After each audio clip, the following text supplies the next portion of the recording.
안녕하세요. 이성도 목사입니다. 지난 시간에는 웨스트민스터 소요리 문답 제21문에서 하나님은 구속자로서 예수 그리스도를 보내셨는데 그분은 온전한 사람이며 온전한 하나님으로서 한 위격을 가지신 분이라고 배웠습니다.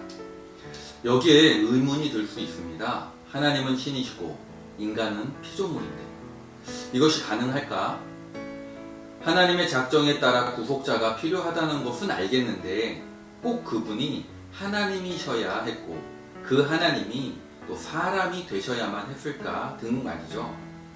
그렇지만 우리가 기억할 것이 있습니다. 하나님은 임기응변에 따라 일하시는 분이 아니라는 것이죠. 영원부터 영원에 이르는 작정을 따라 모든 일을 하신다는 것입니다. 사람은 임기응변을 잘하며 문제를 해결할 수도 있습니다. 그렇지만 그것은 어떤 의미로 계획대로 되지 않았다는 것을 내포하고 있죠. 그러나 하나님의 계획은 완벽하고 변할 수 없습니다.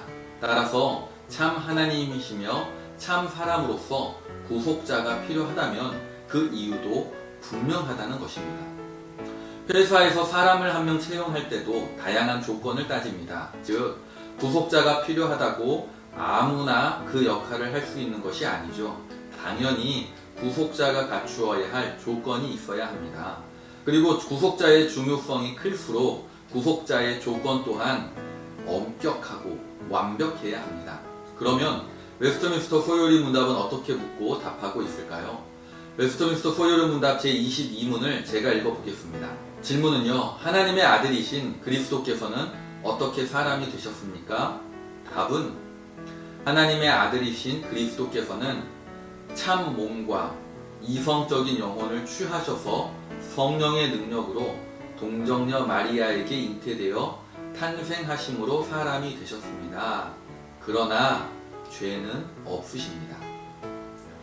예수님은 우리와 똑같은 몸으로 그리고 합리적으로 지각 있는 영혼을 갖고 계십니다. 즉, 온전한 사람으로 오셨음을 강조하는 것이죠.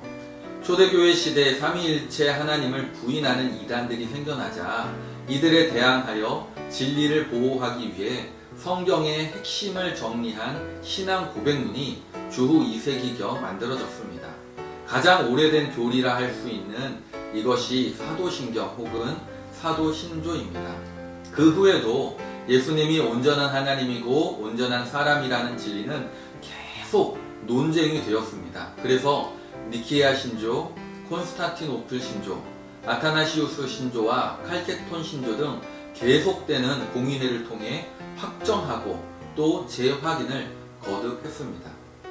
이렇게 예수님은 참 몸과 이성적인 영혼을 취하셨지만 죄가 없는 인간이셔야 했습니다. 그래서 일반적인 출생 방법이 아닌 성령으로 동정녀, 처녀 마리아에게 잉태되어 태어나셨습니다.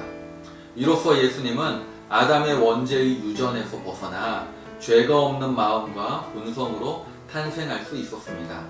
이를 통해 구속의 세 가지 요소가 충족되는데요. 그리스도의 구속사역의 핵심은 속량에 있고 그 속량의 대가는 생명이며 생명을 통한 구속은 대리적으로 성취된다는 것입니다. 하나님은 하나님으로서 전지전능하시기에 자신의 뜻하는 대로 무엇이든지 하실 수 있습니다. 그렇지만 하나님께서는 성경을 통해 보여주신 성품을 미루어 볼 때 먼지 같은 우리에게조차 인격적이고 온전한 관계로 대우해 주십니다. 우리를 구속하시기 위해 성육신하심, 그리고 23문에서 29문에서 살펴볼 그리스도의 직분과 지위, 이 모든 것들이 하나님의 은혜요 사랑이 넘침입니다.